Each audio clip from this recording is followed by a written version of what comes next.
Hello বন্ধুরা, আমি প্রতীক্ষা। আমার ইউটিউব চ্যানেল হোয়াইট অর্কিডসে প্রথমে তোমাদের সবাইকে ওয়েলকাম আর অনেক অনেক স্বাগত। আজ আর একটা রাজবাড়ির ঠিকানা নিয়ে চলে এলাম। কালনা জেলার অন্তর্গত বৈদ্যপুর গ্রাম, যা কলকাতা থেকে দূরত্ব 90 কিলোমিটার। এই গ্রামের মধ্যেই মন্দিরগুলি বা রাজবাড়িটি এক ঐতিহাসিক নিদর্শন বলা যায়, যা প্রাচীন ঐতিহ্যের এক অন্যতম ঠিকানা।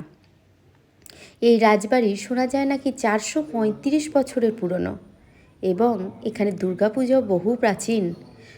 এই রাজবাড়ির মধ্যেই কিন্তু প্রতিমা নির্মাণ হয় এবং রথের দিন সেই প্রতিমার কাঠামোতে মাটিও পড়ে।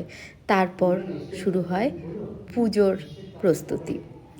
এই দুর্গাপুজো বেশ জাঁকজমকপূর্ণ হয় এখানে। এছাড়াও জন্মাষ্টমী, কালী পূজা, এই সমস্ত পূজাও এখানে হয়ে থাকে। রাজবাড়িতে প্রবেশের কিছু আগেই দেখতে পাবে টেরাকোটা দুই দেউল একই সাথে, অর্থাৎ দু জোড়া দেউল যাকে বলা হয়। এই রাজবাড়ি নিয়ে অনেক মতবাদও প্রচলিত। জানা যায় মনসামঙ্গল কাব্যে এই রাজবাড়ির উল্লেখ আছে এবং সর্প দংশন করলে লক্ষিন্দরকে বেহুলা তার স্বামীকে নিয়ে বৈদ্যের খোঁজে এই গ্রামে আসে, তাই নাকি এই গ্রামের নাম হয় বৈদ্যপুর। এছাড়াও শোনা যায় যে এই রাজবাড়ির নাকি কোনো এক মহিলা সহমরণেও সামিল হয়েছিলেন, যদিও পরে রাজা রামমোহন রায়ের প্রচেষ্টায় সেই সহমরণ বা কুপ্রথার ধ্বংস হয়। প্রত্যেক রাজবাড়ির প্রত্যেক দেওয়াল এবং চণ্ডীমণ্ডপ, অন্যান্য মন্দিরের গায়ে দেখতে পাবে তোমরা টিয়া পাখির নকশা, যা আমার তো অপূর্ব লেগেছে।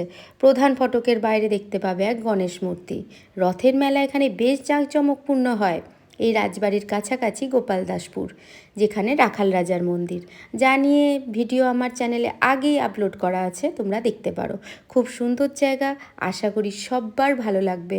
একদিনের ট্যুর হিসেবে তো বেশ সুন্দর। আর পুজোর সময় নাকি বেশ এখানে মেলা বসে, অনেক জাঁকজমকপূর্ণভাবে উৎসবও হয়, দেখে আসতে পারো একবার।